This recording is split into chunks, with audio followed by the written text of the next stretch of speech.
Tonight is surreal. The Simeon Booker Award for Courage. I never would have thought. That was a dangerous place to do that at, but he had the courage to do it anyway, to let us know this is what's going on and this is not right. He wanted the world to see that this is injustice and that we should be aware of what was happening during that time. I never wanted to be honored for such. I was supposed to come back to Youngstown many years ago for a mayor's charity event. They told me that I couldn't speak about the city's hiring practices. I told them that I would.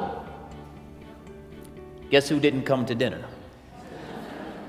You know, you always look back and to develop your future from your past, and you look and see what Simeon and Judge did together. I think it really speaks a lot about the Youngstown area and what Youngstown was and what Youngstown is and what Youngstown can continue to be. So I think that in itself, I come from the sporting world with hockey, and if you have icons in every sport, and these are the icons in the civil rights movement. He was the one that literally told the story as Mamie Till had requested about what had happened to her son, and allowed him to literally display for the world the grotesque remains of a corpse of a young man that was beaten savagely, that probably would not have been told if it wasn't for Mr. Simeon Booker. Couldn't describe the courage that he had, and the fact that he was able to rise as he did in the 50s with the Washington Post and then starting Jet Magazine, and the fact that the way he covered the Mississippi killings. Sometimes things do change. President Barack Obama, I believed it would happen. I just didn't think I would see it in my lifetime. My good friend Nate Jones called it a miracle. He said I had a lot to do with that. Well, thank you, Judge.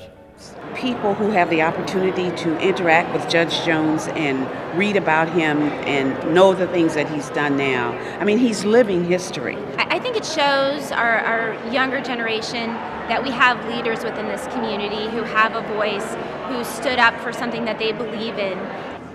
Taking the courage to get where he has been is amazing. It gives us actually a model to look at. So I don't have to guess what I can become. I can look and see, touch it, what I can become.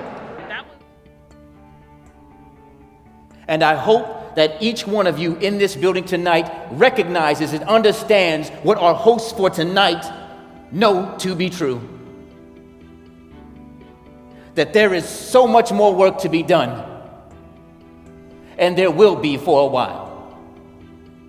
And that is why they've done this tonight, for those that continue the fight, for those that continue to act, for those that continue to work. Simeon was moving and doing a lot of the civil rights movement at the time. Maybe some of the stuff the Judge was going against, maybe common direction in the marketplace or in the community at that time. So he understood the right thing to do, and he worked within the environment to really help Simeon along. And I mean, think about how courageous that would have to be to buck the trend at the time. It's a big deal. So when someone can do it and do it in a non-violent manner, how can you not be supportive of that person?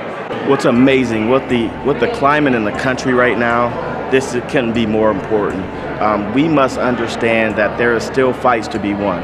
Now, I believe we are better as a country, but I do believe there's so much work to be done. And as we see these gentlemen who had the courage at a time where it wasn't popular to speak up for what's right, we are so excited to honor those folks, but not only honor them, but to continue on their legacy. I think it's not the fight that they had. I think we need to continue to fight for justice and fight against injustice wherever it may be.